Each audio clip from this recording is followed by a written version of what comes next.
नमस्कार दोस्तों, एक बार फिर से आपका मेरी आवाज़ में स्वागत है। आज मैं फिर से लेके आ गया हूँ एक नई कहानी आपके सामने। ये कहानी है एलोन मस्क की।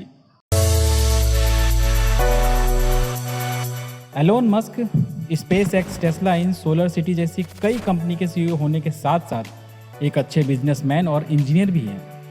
और आज के समय में वो अपनी दूरगामी सोच की वजह से काफ़ी प्रसिद्ध हो चुके हैं। फोर्ब्स के अनुसार आज एलन मस्क दुनिया के सबसे अमीर आदमी बन चुके हैं। उन्होंने अमेजॉन के मालिक जेफ बेजोस को पीछे छोड़ दुनिया के सबसे अमीर आदमी बनने का खिताब ले लिया है। एलन मस्क की कुल संपत्ति $185 मिलियन है। लेकिन दोस्तों, कोई भी व्यक्ति जन्म से अमीर नहीं होता है, बल्कि इस पायदान पर पहुंचने के लिए बहुत ही कड़ी मेहनत करनी पड़ती है। ठीक उसी तरह एलन मस्क ने भी की। एलन मस्क ने बचपन से ही काफ़ी मेहनत की और बहुत सारे संघर्षों के बाद आज वो लाखों युवाओं के लिए इंस्पिरेशन बन चुके हैं। तो चलिए दोस्तों, एलन मस्क के मोटिवेशनल जर्नी को हम बहुत करीब से जानने की कोशिश करते हैं।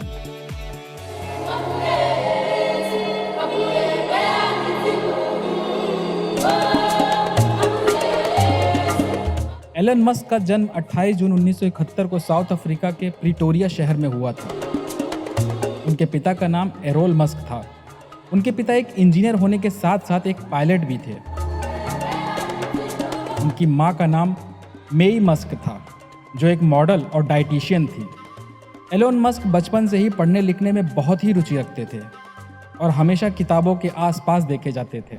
एलोन मस्क जब 10 साल के हुए तो उन्हें कंप्यूटर में काफ़ी इंटरेस्ट हो गया था और 12 साल की छोटी सी उम्र में उन्होंने कंप्यूटर प्रोग्रामिंग सीखकर ब्लास्टर नाम का गेम बना दिया।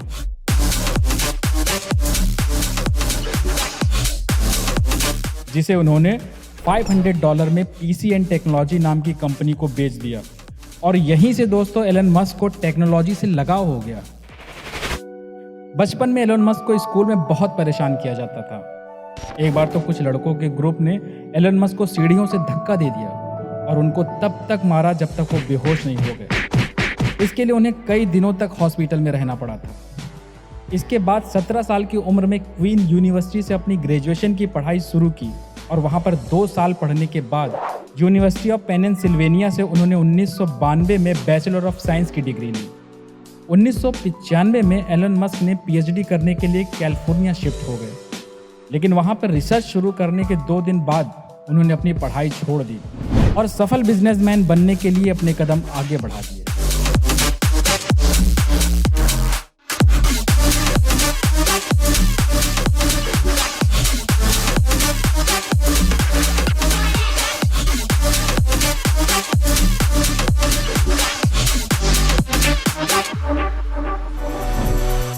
एलन मस्क ने 1995 में अपने भाई के साथ मिलकर Zip2 नाम की एक सॉफ्टवेयर कंपनी स्टार्ट की और आगे जाकर कॉम्पैक ने $307 मिलियन देकर एलन मस्क की Zip2 कंपनी खरीद ली। और इस डील के बाद Zip2 में अपने साथ 7% के शेयर से एलन मस्क को $22 मिलियन मिले। एलन मस्क ने 1999 में $10 मिलियन इन्वेस्ट करते हुए एलन मस्क ने X.com कंपनी की स्थापना की। ये कंपनी ऑनलाइन ट्रांजैक्शन की और ऑनलाइन बैंकिंग की कंपनी थी और 1 साल बाद ये कंपनी कॉन्फिनिटी नाम की एक कंपनी के साथ जुड़ गई। और हम आपको बता दें कि कॉन्फिनिटी कंपनी की मनी ट्रांसफ़र सर्विस हुआ करती थी, जिसे आज हम पेपाल के नाम से जानते हैं। और तब से लेकर अब तक पेपाल मनी ट्रांसफ़र का काफ़ी लोकप्रिय माध्यम बन गया है। उसके बाद 2002 में ईबे ने $1.5 बिलियन जैसी अविश्वसनीय रकम देकर पेपाल को खरीद लिया और इस डील के बाद एलन मस्क को $165 बिलियन मिले। और दोस्तों, मैं आपको बता दूं, एलन मस्क पेपाल के सबसे बड़े शेयर होल्डर थे। एलन मस्क सोचते थे कि मंगल ग्रह पर भी जीवन होना चाहिए और वो चाहते थे कि मंगल पर पेड़ लगाएं और लोगों की बस्तियां बसाएं। इस सोच को लेकर एलन मस्क ने रशियन फेडरेशन के साथ चर्चा की पर बात नहीं बनी।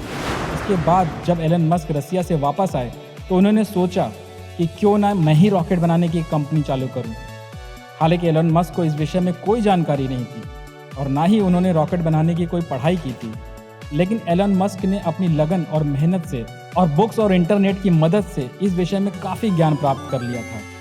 इसके बाद एलन मस्क ने अपनी तीसरी company space exploration technology corporation यानी स्पेस एक्स की स्थापना की।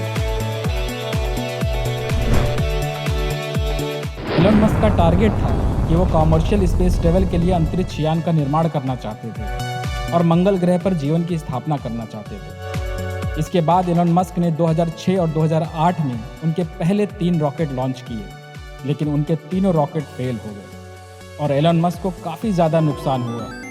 उसके बाद एलन मस्क का सारा पैसा खत्म हो चुका था दोस्तों, और कोई फंडिंग भी उन्हें नहीं मिल रही थी। उनकी स्पेस एक्स कंपनी डूबने की कगार पे आ गई थी। लेकिन उसके बाद भी एलन मस्क ने हार नहीं मानी और सोचा कि एक बार फिर ट्राई करना चाहिए। उसके बाद एलन मस्क ने अपना सब कुछ बेचकर खुद किराए पर रहने लगे और उन्होंने अनाउंसमेंट कर दिया कि वो कुछ ही महीनों में उनका चौथा रॉकेट लॉन्च करने वाले हैं। हालांकि इतनी बार फेल होकर कोई इस फील्ड में इतने ट्राई नहीं करता, लेकिन एलन मस्क की कुछ बात अलग थी। उन्होंने अपना चौथा रॉकेट फैल्कन 1 लॉन्च किया।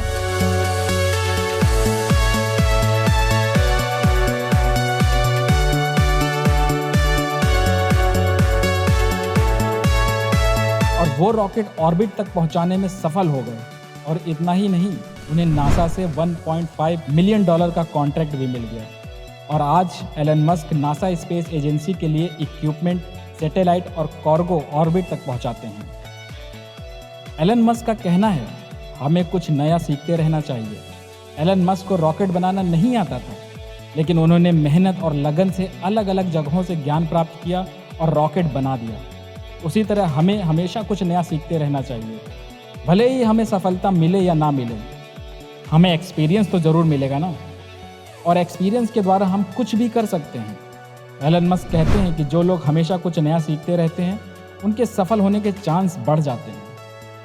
तो मुझे उम्मीद है दोस्तों, आपको एलन मस्क की ये कहानी बहुत पसंद आई होगी, और इसी तरह की और भी अच्छी अच्छी कहानियाँ सुनने के लिए हमारे चैनल को लाइक, शेयर और सब्सक्राइब करना ना भूलिए।